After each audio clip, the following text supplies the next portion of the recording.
I'd say we got about 4 inches. It's still snowing.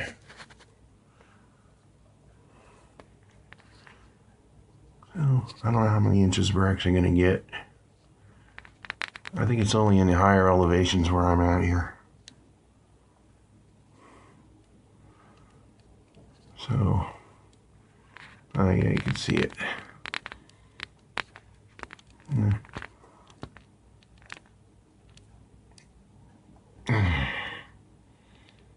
Well, this is not unusual. We've had some bad snowstorms in April, but we know all the weather today is man-made, so nothing natural.